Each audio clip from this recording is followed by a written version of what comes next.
வணக்கம் மக்களே! எல்லாருக்கும் வணக்கம். எல்லாரும் எப்படி இருக்கீங்க? எல்லாரும் நல்லா இருப்பீங்கன்னு நம்புறேன். நாம இந்த காணொளியில என்ன பார்த்துக்கிட்டு இருக்கோம் அப்படின்னு பார்த்தீங்க அப்படின்னா, 2026 சட்டப்பேரவை தேர்தல் தமிழ்நாட்டில நல்லபடியா நடந்து முடிஞ்சிருக்கு. ஸோ இந்த தேர்தல்ல பார்த்தீங்க அப்படின்னா, தமிழக வெற்றி கழகம் மிகப்பெரிய அளவுல வெற்றி பெற்றிருக்காங்க.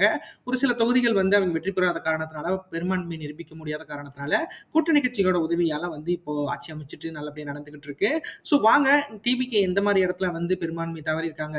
அதிமுக, திமுக எந்த மாதிரியான வாக்குகளை இழந்திருக்காங்க அவங்களோட சொந்த தொகுதிகள்லயே அப்படிங்கிறத நம்ம முழு விவரமா பார்க்க போறோம். வாங்க நிகழ்ச்சிக்கு போலாம். அதுக்கு முன்னாடி நம்ம சேனலை சப்ஸ்கிரைப் பண்ணிக்கங்க மக்களே. சப்ஸ்கிரைப் பண்ணி நோட்டிஃபிகேஷன் ஆன் பண்ணி வச்சுக்கங்க. அந்த வகையில நம்ம புதுக்கோட்டை மாவட்டம் இப்ப பார்க்க போறோம். புதுக்கோட்டை மாவட்டத்தை பொறுத்தளவுக்கு பார்த்தீங்க அப்படின்னா, ஆலங்குடி தேர்தல் முடிவுகள் பார்த்துடலாம். ஆலங்குடியை பொறுத்தளவுக்கு பார்த்தீங்க அப்படின்னா, ஆண்கள் 1,03,706 பேரும், பெண்கள் 1,08,369 பேரும், 1ஆம் பாலினத்தவர்கள் 3 பேரும், ஆக மொத்தம் 2,12,078 பேரும் இந்த இடத்துல வாக்காளர்களா பதிவு பெற்றிருக்காங்க. 2026 வாக்குப்பதிவு பொறுத்தமட்டில் பார்த்தீங்க அப்படின்னா, 1,79,810 வாக்குகளும் 84.80% இந்த இடத்துல வாக்குகள் பதிவாயிருக்கு அப்படிங்கிறது குறிப்பிடத்தக்கது. அந்த வகையில இந்த தொகுதியில திமுக தான் வெற்றி பெற்றிருக்காங்க. திமுக சார்பில் சிவா வி மீனாதன் அவர் போட்டிட்டு இருக்கிறாரு. அவர் 36%, 64,929 வாக்குகளும் பெற்றிருக்கிறாரு.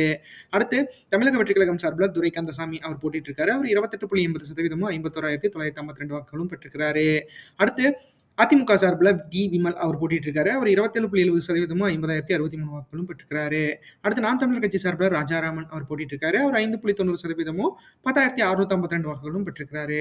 ஆக மொத்தத்தில் திமுகவோட வெற்றி வாக்கு வித்தியாசங்கள் 12,977 வாக்குகளும் 7.2% இந்த தொகுதியில் ஆலங்குடி தொகுதியில் இருக்கு அப்படிங்கிறது குறிப்பிடத்தக்கது. அந்த வகையில ஆலங்குடி கடந்த 5 தேர்தலில் எப்படிப்பட்ட வாக்கு சதவீதங்கள் வாங்கியிருக்கு அப்படிங்கிறத நம்ம பார்க்கலாம். டிஎம்கே பொறுத்த மட்டும் பார்த்தீங்க அப்படின்னா, திமுக கூட்டணியை பொறுத்தளவுக்கு இந்த தொகுதி மிகப்பெரிய அளவில் வந்து எங்களுக்கு ஸ்ட்ராங்கான தொகுதி. ஏன்னா திமுக பொறுத்தமட்டில் பார்த்தீங்க அப்படின்னா, டெல்டா மாவட்டங்கள் மிகப்பெரிய அளவுல வந்து அவங்களுக்கு ஒரு பேசும் பொருளா இருக்கு. கண்டிப்பா அந்த இடத்துல வந்து வெற்றி வாக்குகள் ஏன்னா டெல்டாவ சுத்தி இருக்கிற 47 மாவட்டங்கள் திருச்சி உட்பட 47 மாவட்டங்கள கண்டிப்பா அவைங்க பிடிக்கணும். அதாவது வெற்றி பெறணும் அப்படிங்கிற நோக்குல தான் இந்த தடவ வேலை பார்த்திருப்பாங்க. ஆனா தமிழக வெற்றி கழகம் தொடர்ன்றனால மிகப்பெரிய அளவுல வந்து அந்த வாக்குகளை இழந்திருக்காங்க அப்படிங்கிறதும் குறிப்பிடத்தக்கது. ஏன்னா இந்த தொகுதியில பார்த்தீங்க அப்படின்னா, கடந்த முறை 52% வாக்குகள் வாங்கியிருக்காங்க. கிட்டத்தட்ட பார்த்தீங்க அப்படின்னா, 15% வாக்குகளையே இந்த தடவை இழந்திருக்காங்க அப்படிங்கிறதும் குறிப்பிடத்தக்கது. இந்த காணொலியில பார்த்தீங்க அப்படின்னா, 2016ல செல்வி ஜெயலலிதா அவங்க இருந்த காலகட்டத்திலேயே பார்த்தீங்க அப்படின்னா, அதிமுகவுக்கு மிகப்பெரிய அளவுல வந்து ஒரு சிம்ம சொப்பனமா ஆலங்குடி தொகுதி இருந்திருக்கு அப்படிங்கிறதும் இந்த காணொலியில தெரியுது. அடுத்து டிவிகே பொறுத்தமட்டில் பார்த்தீங்க அப்படின்னா, 28.80% வாக்குகள் வாங்கி தொடங்கி வச்சிருக்காங்க. ஏடிஎம்கே கூட்டணி பொறுத்தளவுக்கு பார்த்தீங்க அப்படின்னா, இந்த தொகுதி மிகப்பெரிய அளவுல ஒரு எட்டாக்கணியாவே இருக்கு. அந்த வகையில பார்க்குறப்ப இந்த தொகுதி மிக குறைவான அளவுல வாக்குகள் வந்து ஏடிஎம்கே கூட்டணி வாங்கியிருக்கு. ஏன்னா ஏடிஎம்கே கூட்டணி பொறுத்தளவுக்கு பார்த்தீங்க அப்படின்னா, டெல்டா மாவட்டங்கள்ல அந்த அளவுக்கு வந்து ஸ்ட்ராங் கிடையாது.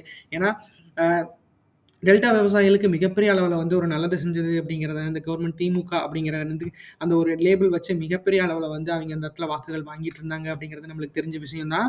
ஏன்னா அதிமுக மிகப்பெரிய அளவுல வந்து அதுக்கான அது எப்படி சொல்றது? அந்த வாக்குகள வாங்குறதுக்கு மிகப்பெரிய அளவுல போராடிட்டே இருந்திருக்காங்க. அந்த போராட்டம் கடைசி வரைக்கும் கூட அவங்களுக்கு கிடைக்காமயே போயிருக்கு. ஸோ அந்த அளவுக்கு வாக்குகள் வந்து மிகப்பெரிய அளவுல வந்து குறைவா இந்த இடத்துல இருக்கு அப்படிங்கிறது குறிப்பிடத்தக்கது. ஏன்னா செல்வி ஜெயலலிதா அவங்க இருந்த காலகட்டத்திலேயே கிட்டத்தட்ட 43.70% வாக்குகள் தான் வாங்கியிருக்கிறாங்க.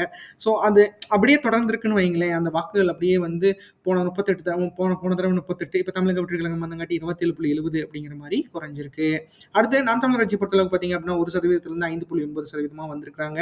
ஆனா இடையில 16.17% வாக்குகள் வாங்கியிருக்காங்க மக்களே.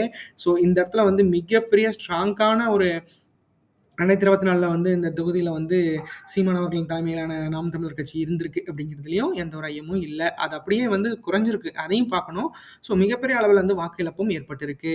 அடுத்து திருமயம் தேர்தல் முடிவு விவரங்கள் பார்த்துடலாம். திருமயம் பொறுத்தளவுக்கு பார்த்தீங்க அப்படின்னா, ஆண்கள் 1,07,858 பேரும், பெண்கள் 1,12,705 பேரும், 3ஆம் பாலினத்தவர்கள் 5 பேரும், ஆக மொத்தம் 2,20,568 பேரும் இந்த இடத்துல வாக்காளர்களா பதிவு பெற்றிருக்காங்க. 2026 வாக்குப்பதிவு பொறுத்தமட்டில் பார்த்தீங்க அப்படின்னா, 1,81,667 வாக்குகளும், 82.40% இந்த இடத்துல வாக்குகள் பதிவாயிருக்கு அப்படிங்கிறது குறிப்பிடத்தக்கது. அந்த வகையில் இந்த தொகுதியில திமுக தான் வெற்றி பெற்றிருக்காங்க. திமுக சார்பில் எஸ் ரகுபதி அவங்க போட்டியிட்டு வெற்றி பெற்றிருக்காங்க. அவங்க 31.90%, 58,201 வாக்குகளும் பெற்றிருக்காங்க. அடுத்து தமிழக வெற்றி கழகம் சார்பில் சி சிந்தாமணி அப்படிங்கிறவங்க போட்டுட்டு இருக்காங்க. அவங்க 31.10%, 56,709 வாக்குகளும் பெற்றிருக்காங்க. அடுத்து அதிமுக சார்பில் பி கே வைரமுத்து அவர் போட்டிட்டு இருக்காரு. அவர் 30.40%, 55,464 வாக்குகளும் பெற்றிருக்காங்க. அடுத்து நாம் தமிழர் கட்சி சார்பில் லட்சுமி ஸ்ரீனிவாசன் அவங்க போட்டிட்டு இருக்காங்க. அவங்க 5% வாக்குகளும் 9,102 வாக்குகளும் பெற்றிருக்காங்க அப்படிங்கிறது குறிப்பிடத்தக்கது.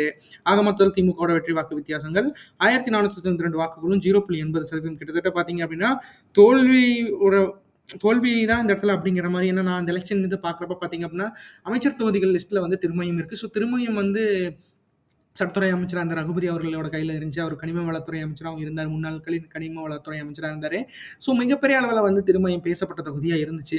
ஸோ மிகப்பெரிய கான்ட்ரோவர்சிஸ்க்குலாம் அப்புறம் அப்புறம் பார்த்தீங்க அப்படின்னா, இவரு வந்து ஜெயிச்சிருக்காரு. பட் ஆனா தமிழக வெற்றி கழகம் உள்ள மிகப்பெரிய அளவுல ஒரு என்ட்ரப்பர் ஆயிருக்காங்க. கிட்டத்தட்ட பார்த்தீங்க 0.80 1200 வாக்குகள்ங்கிறது மிக குறைவான அளவு தான் மக்களே. ஏன்னா, இது வந்து மிகப்பெரிய அளவுல வந்து அவங்களுக்கு ஒரு பேசப்படும் தொகுதியா இருக்கு. திருமயத்த பொறுத்தளவுக்கு பார்த்தீங்க அப்படின்னா, அவர் அதிமுக இருந்த காலகட்டத்திலேயே அதிமுகல இருந்த காலகட்டத்திலேயே நல்ல ஒரு வாக்குகள் இந்த இடத்துல இருந்துட்டே தான் இருக்கு அவருக்கு.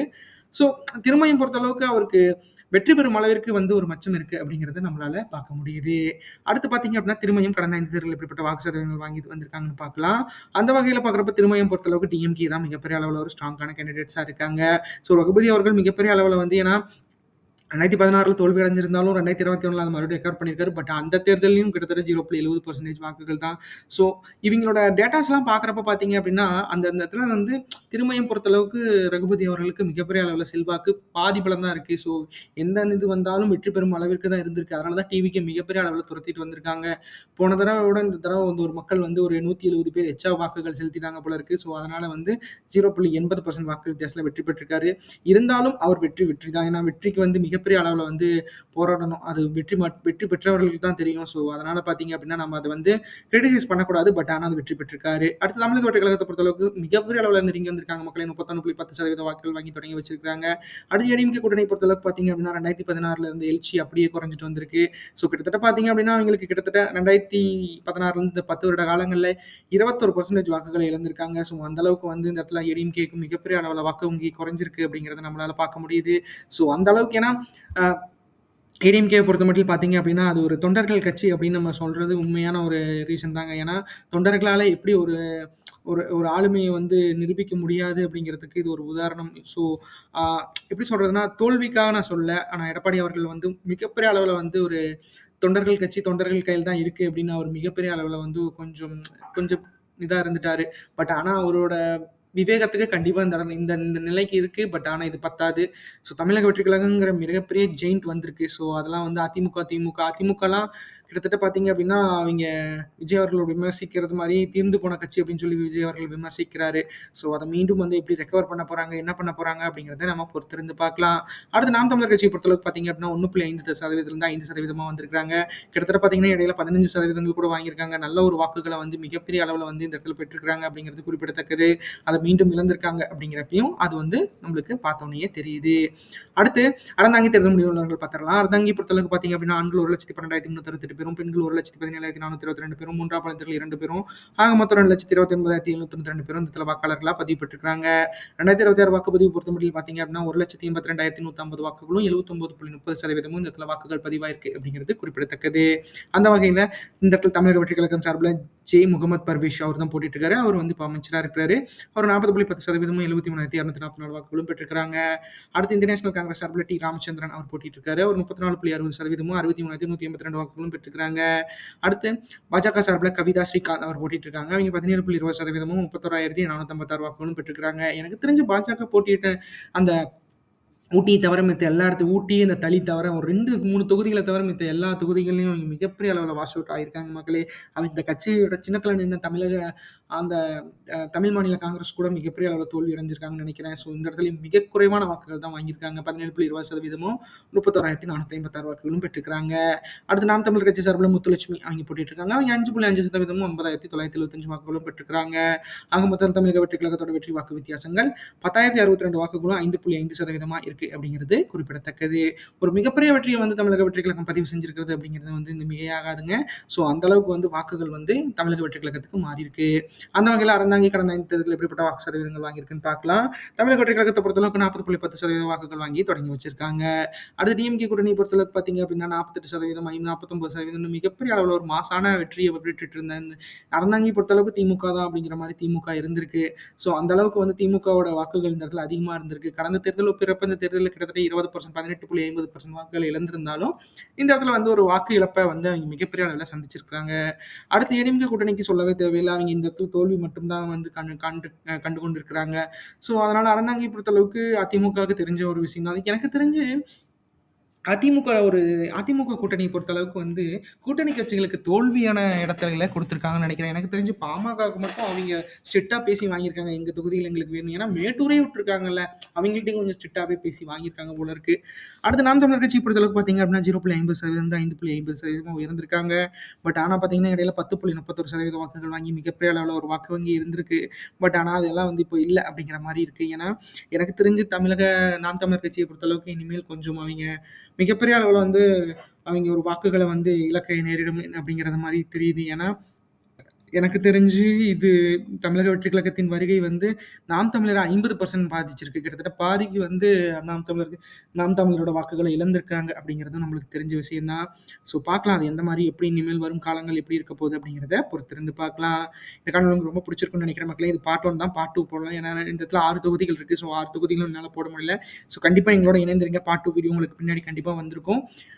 எங்க சேனல் மிகப்பெரிய அளவுல ஆதரவு அளிச்சு, மிகப்பெரிய அளவுல வந்து எங்களுக்கு ஒரு சப்போர்ட் பண்ணணும் அப்படிங்கிறத நான் வந்து ஆசையோட கேட்டுக்கிறேன். கண்டிப்பா நீங்க எங்களுக்காக பண்ணுவீங்கன்னு நினைக்கிறேன் மக்களே.